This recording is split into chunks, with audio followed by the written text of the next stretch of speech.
he does a heavy clean. Then he gets used to the weight. That was heavy for me, that was. Gets used to the weight being through his legs. Anyway, you guys loved the snatch video the other day when he broke it down really nicely and simply, so I thought, again, for you guys, he hasn't done the clean, so today he's going to take you through the clean of how to do it properly, just kind of like the basics, so you can understand it in your head before you go away and do it. So smash that like button if you enjoy this, and if you want to see more like the jerk, top of the snatch, things like that, we can always come back and learn off the best mover in the UK. I'd say he's the best mover in the UK. Maybe not in CrossFit, but in weightlifting. Cool, okay, so first of all, just like I did with the last video, I'm just gonna take you through setup, start position. It's always the simple things that you can get wrong. So when you're addressing the bar, when you're setting up for clean, you don't need to turn your toes out so much. So generally I have my toes pointing straight ahead. I want to use hook grip again, so for those of you that don't know, the other way around, that is thumb underneath fingers, okay. Once we've got a grip set, once again, we want the bar touching the shins, so the weight's over right through the center of our feet. And then in terms of where we want our bum height, which is another common problem that people don't know, is I go again having my knees and arms in line. My shins are quite vertical, but because our grip's obviously much closer, our bum's naturally gonna start higher than what it does in the snatch.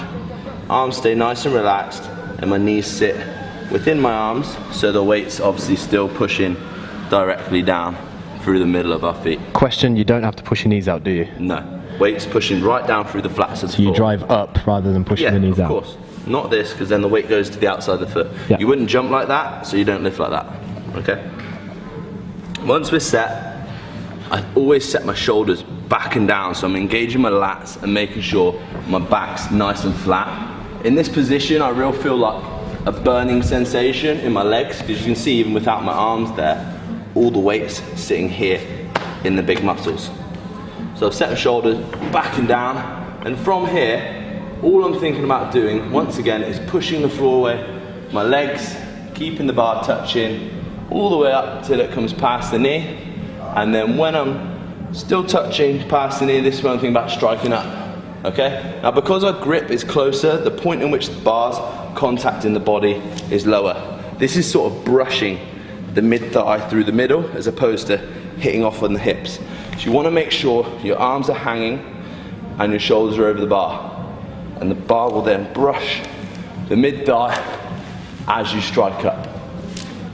As I'm striking up here through the middle, all I then think about doing after I've kicked is driving my elbows through and move my feet out.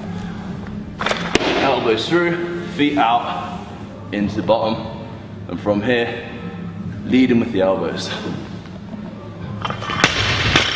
That's it. Killing it. So I'll show you that again in one smooth movement, just talking you through it a little bit quicker, nice and simple.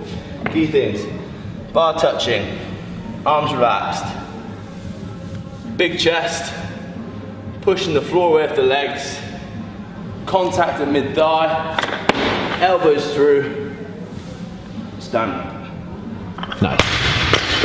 Back stays level throughout the whole move. Exactly the same angle the whole way as we come off the floor. This doesn't move. All I'm doing here, pushing the legs. Yeah. Not this, which I see a lot in the CrossFit boxes. Not this, not this. Not this. Not this.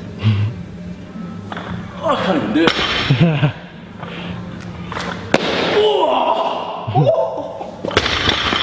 See? He moves so well that when you try and tell him to not move well, he can't do it. Basically the point being is I see a lot of people in the gym, I see a lot of people in the CrossFit box when they set themselves nicely for a clean, they do this. And then they hinge, rather than drive. It's kind of the main thing I've learned off Sonny the most. It's helped me a lot with my clean.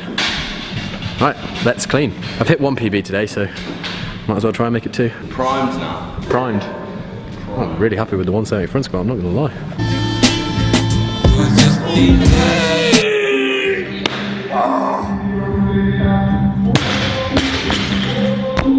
Don't try that at home, team.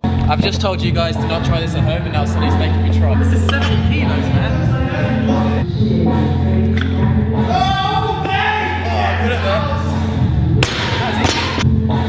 That was actually kind of fun, team. Still don't try it at home, but it was fun.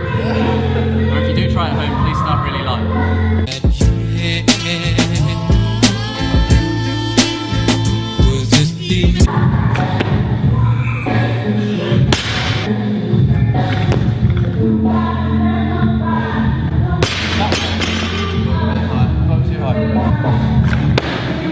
Put my lifts next to Sonny's and I'm like, I felt like I was moving that fast.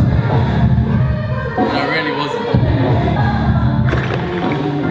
I remember when I first came to the CrossFit box and I saw someone do a 100 kilo clean.